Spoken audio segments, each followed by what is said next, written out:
welcome natin. Kami dalawa na muna. Ang napakaganda, napakagaling mag-host. Please welcome Miss Mariel Rodriguez! Hello!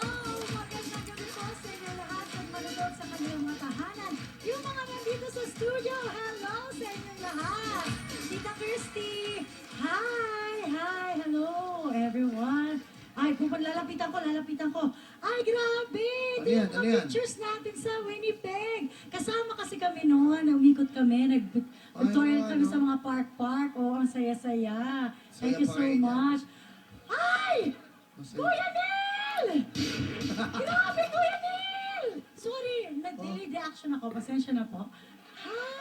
Hindi, so sila po kasi nagkasikalos namin sa Winnipeg. Oy na, I think, grabe ang pag-asikaso, kuya. Kaya talagang hanggang ngayon, nakakausap ko pa sila. Nagpapadala pa to ng mga tsokolate sa akin. Wow. Pag Pasko. Oo. alright. Yes. Yes. Oo, magkaibigan kami nito ni Kuya Neil. Thank you so much, Tita Christy. At syempre sa lahat ng mga nanonood dito sa Well Time Big Time. Alright, kaya thank you so much.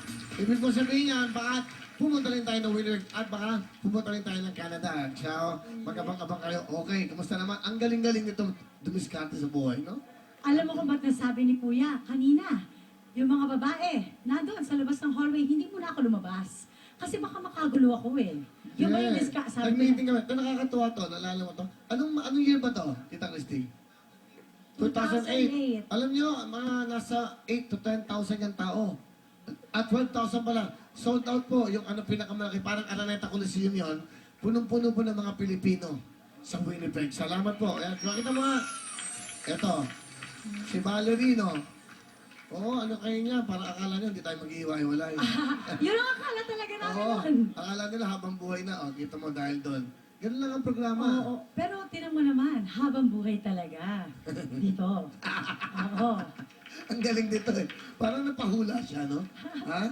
So, masaya-masaya ka? Masayang masaya ako, syempre, para sa atin. Yan. Kasi ang ganda nga na ratings, totoo yan. At saka lahat na sinabi kanina, inulit lang rin. Di ba tama? Di ba yung mga nangyari? Saka mag-Amerika tayo. Oo, Malapit na. totoo Hindi yan, lang sa Amerika nakaka-excite. yan. LA and San Francisco by, I think, April or May, no? Inaayos yung schedule. At after that, Italy! hindi na rin, magdudubay muna tayo. Ay, Dubai! Dubai, from, magdudubay tayo. From Dubai, babalik tayo tayo ng Italy.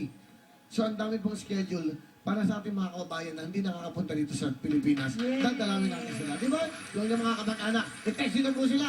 Malapit na po, mag-subscribe na kayo dito po sa KTV5 International. Ngayon po, ito maganda, ano rin, si Iwa Moto, nasulatan kami ng GMA. May kontrata pala siya hanggang March. So, nag-text sa akin yung bata, Kuya, sobrang niiyak ako ngayon, na-miss ko po kagad kayo. Sobrang pinaramdam niya sa akin